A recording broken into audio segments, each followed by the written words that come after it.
2 సంవత్సరాల నుండి ప్రభుత్వ పనులు చేసినా బిల్లులు రావడం లేదంటూ ప్రజావాణిలో కలెక్టర్ ముందు రామడుగు గ్రామ సర్పంచ్ ప్రమీల జగన్మోహన్ గౌడ్ ఆత్మహత్య యత్నం చేసుకున్నాడు.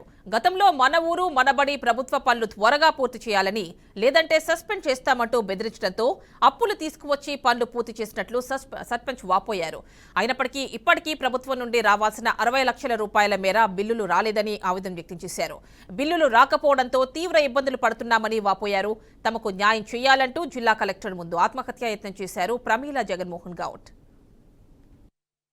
పంజాల ప్రమీల జగన్మోహన్ గౌడ్ 20 సంవత్సరాల నుంచి నేను సర్పంచ్గా ఎంపీటీసీగా కొనసాగుతున్నా. కాంగ్రెస్ ప్రభుత్వంలో, తెలుగుదేశం ప్రభుత్వంలో, టీఆర్ఎస్ ప్రభుత్వంలో సర్పంచ్గా ఎంపీటీసీగా చేసిన. టీఆర్ఎస్ ప్రభుత్వంలో ఉన్నప్పుడు గ్రామాలలో సేవ చేయడానికి ప్రభుత్వం ఎన్నో పథకాలు ప్రవేశపెట్టి సర్పంచుల ద్వారా వాటిని పూర్తి చేయించడానికి ప్రయత్నం చేసేది. కానీ డబ్బులు ఇవ్వలేదు. శ్మశాన వాటికలు, క్రీడా మైదానాలు, రైతు వేదికలు, సీసీ రోడ్లు, గ్రంథాలయాలు, ఇలా ఇంకుడు గుంతలు, సంపద వనాలు, ఇలా ఎన్నో కార్యక్రమాలు మా ద్వారా చేయించారు.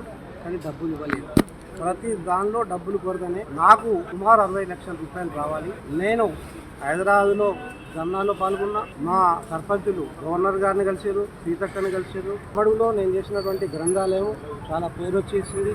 రైతు వేదిక బ్రహ్మాండంగా కట్టినాం. ఈ విధంగా 60 లక్షల రూపాయలు రావాల్సి ఉంది. కోతులు ఊళ్ళకి వస్తున్నాయని సంపద వనాలను పెట్టి సంపద వనాలు కట్టించారు. వాటికి ఉద్యోగుల నుండి 2% కట్ అవుతుంది వాళ్ళ జీతాల నుంచి. అవి నిల్వ ఉన్నాయి. మీకు వెంటనే వారం రోజుల్లో డబ్బులు ఇస్తామని పనిచేయించారు. సుమారు 10 లక్షలు సంపద వనాల పని చేసిన కానీ రూపాయి రాలేదు. ఇప్పుడు 1 ఇయర్ అయినా కూడా